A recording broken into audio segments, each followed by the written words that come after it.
Know the top stories of the day. Understand the issues that matter. This is Manila Bulletin News on Web. Your quick rundown of top news in the country and around the world. Manila Bulletin, celebrating 120 years of timely stories and timeless truths. Be fully informed.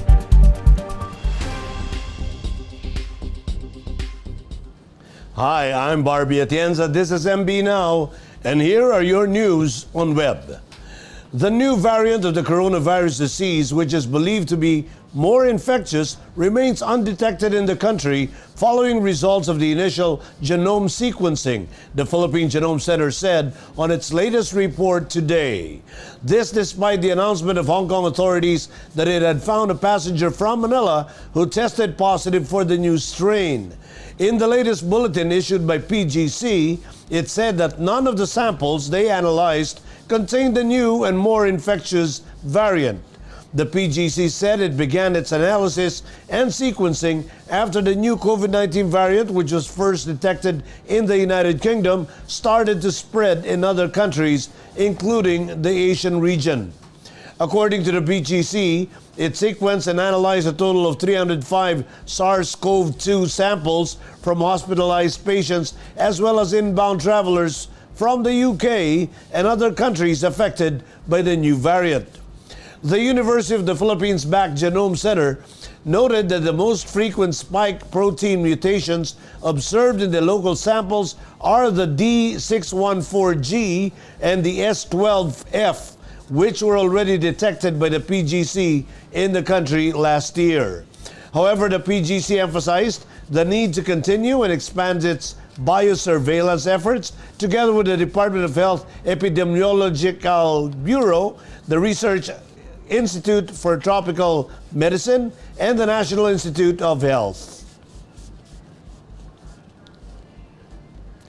Meanwhile, the Department of Health has confirmed that the passenger who tested positive for the new COVID-19 virus variant in Hong Kong is a Filipino national who came from the Cagayan Valley region. Citing a report from the Hong Kong International Health Regulations National Focal Point and the DOH Centers for Health Development, the DOH said that the 30-year-old Filipina left Cagayan Valley on December 17. On December 18, she arrived in Metro Manila and underwent quarantine and took an RT-PCR test the next day, which yielded a negative result. She then left for Hong Kong on December 22, where she underwent quarantine. On January 2, 2021, she underwent RT-PCR testing again, where she tested positive and detected to have the UK variant. She remains in isolation and in stable condition. The health department said that contact tracing is now being conducted on the co-passengers of the 30-year-old Filipina. On Wednesday, January 6, DOH Undersecretary Rosario Vergere said that the 30-year-old Filipina boarded the Philippine Airlines flight PR-300 and there were 40 passengers on that flight. The Department of Interior and Local Government has compelled local government units to coordinate with the national government through the National Task Force Against COVID-19 and the Department of Health in the rollout and purchase of COVID-19 vaccines.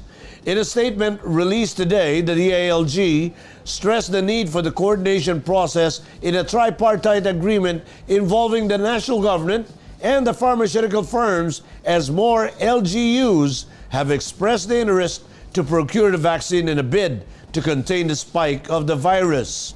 DILG Secretary Eduardo M. Año commended the LGU's bold effort to earmark funds from their local budget for COVID-19 vaccines as commendable, but the proper procedure must be followed to avoid duplication of efforts and ensure standardized pricing.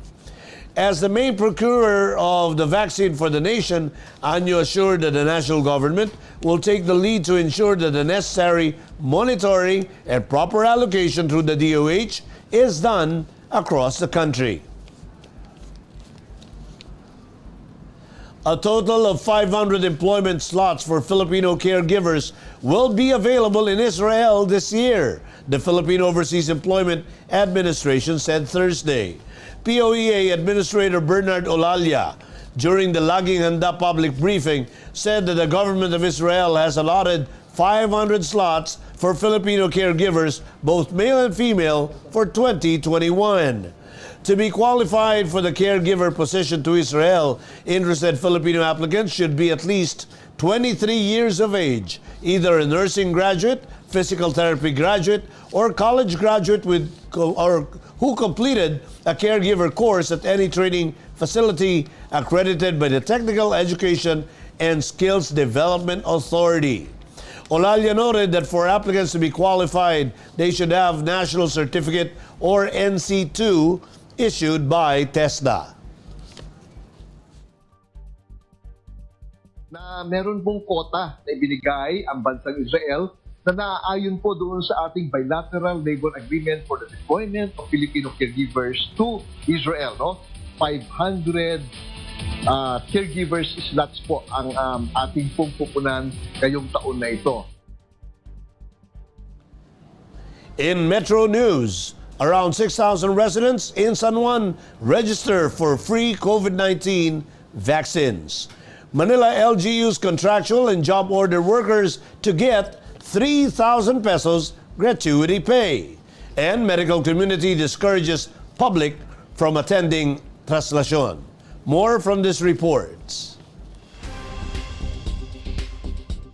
A total of 6,002 residents in San Juan City have already signed up for the free COVID-19 vaccination via online, and those who visited the respective barangay and health centers as recorded by the San Juan City government as of January 6. San Juan City Mayor Francis Zamora said that he is hoping for more registrants, and city governments wants to be prepared and set up the orderly and fast rollout and vaccination process to make sure all those who wants to be vaccinated can acquire the vaccines. The mayor also assures residents that the vaccine the city government will buy is proven safe and has undergone rigorous tests done by medical experts and other governments all over the world. Each of the Manila City government's contract of service and job order workers will receive 3,000 pesos gratuity pay following the signing of a city ordinance on Monday. Manila Mayor Francisco Escomonano Dumagoso signed Ordinance Number 8718 authorizing allocation of 29.8 million budget to distribute to said employees. This is pursuant to Administrative Order Number 38, Series of 2020 issued by President Duterte, which authorized the grant of gratuity pay to contractual and job order workers. In a statement, Dumagoso said the gratuity pay is well-deserved recognition of their hard work and dedication to the city amid the COVID-19 pandemic. The Healthcare Professionals Alliance Against COVID-19 is discouraging the public from attending Traslacion amid the threat of more infectious corona variant from the United Kingdom. In a statement released Wednesday, HPAAC urged the public to postpone going to Quiapo Church to commemorate the Feast of the Black Nazarene and to attend masses. It likewise discourages the public from going to crowd areas and places with poor ventilation. For safety, devotees are asked to pray in their homes and to attend online masses instead. Meanwhile, MPD Director Brigadier General Leo Francisco reminded that devotees who will refuse to heed calls for minimum health and safety protocols such as wearing face masks and face shields and physical distancing will face arrest. Here are the top news in other parts of the country. 3 NPA guerillas surrender in Nueva Ecija. Iloilo City Mayor warns against holding hotel parties and serving liquor. And Santo Tomas Davao del Norte LGU threatens to revoke permits of PUBs and PUJs not following COVID-19 safety protocols.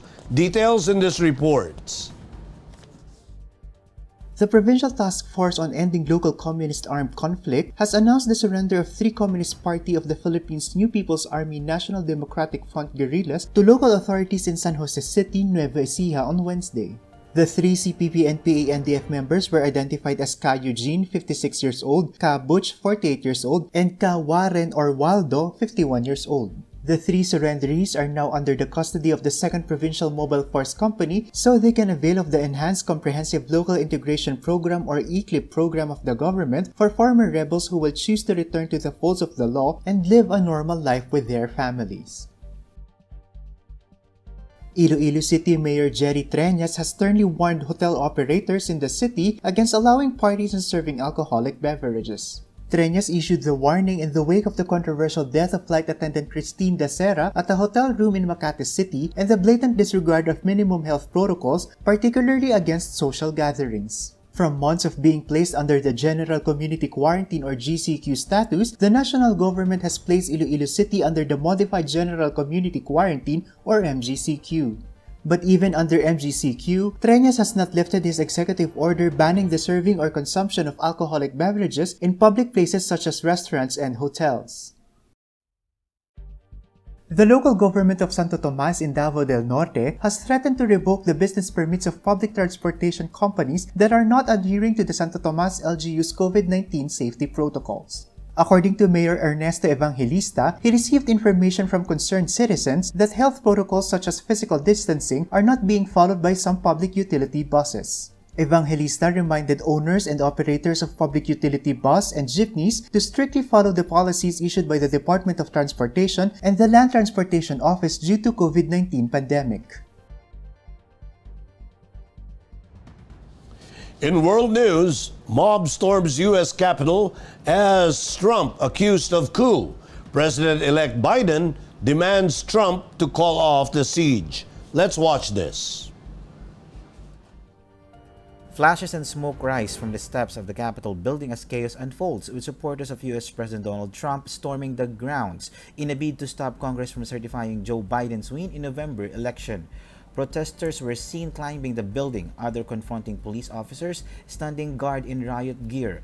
Police fired tear gas as they struggled to remove a sea of protesters. U.S. President Donald Trump called for peaceful protests on Wednesday after his supporters stormed the Capitol. President-elect Joe Biden denounced the storming of the U.S. Capitol as an insurrection and demanded protest Donald Trump to go on television to call an end to the violent siege.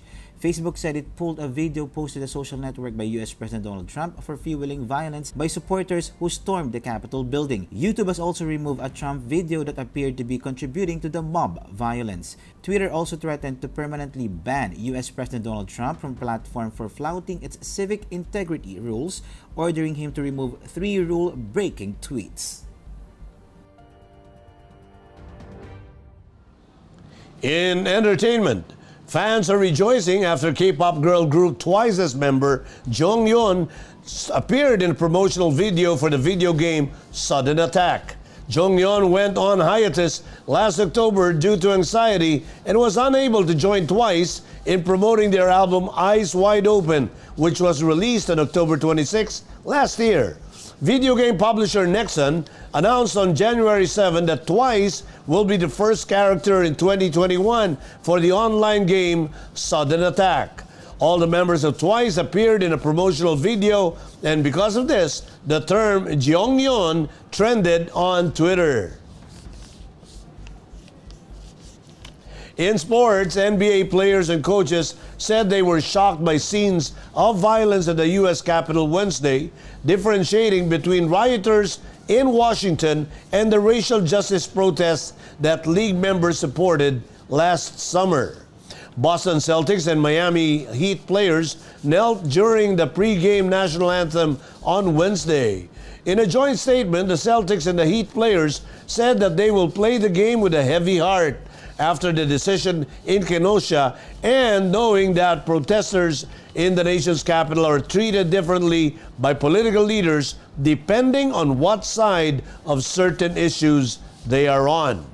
They added that the drastic difference between the way protesters this past spring and summer were treated and the encouragement given to today's protesters who acted illegally just shows how much more work they have to do. Over in Philadelphia, 76ers coach Doc Rivers was blunt in his assessment of the scene at the Capitol. He said that it's pretty disturbing and sad and asked, could you imagine today if those were all black people storming into the Capitol and what would have happened? He also added that it's a sad day in a lot of ways, but it's a part of what we are, and so we have to solve it. And those are the news on Web today, January 7, 2021. For more news and details, get your copy of Manila Bulletin newspaper tomorrow or log on to www.mb.com.ph, or you may also subscribe to our newsletter through the link on this video's caption to have the day's latest news delivered to your inbox. I am Barbie Atienza for Manila Bulletin, celebrating 120 years of timely stories and timeless truths. Please join us again tomorrow. This has been MB Now. Be fully informed.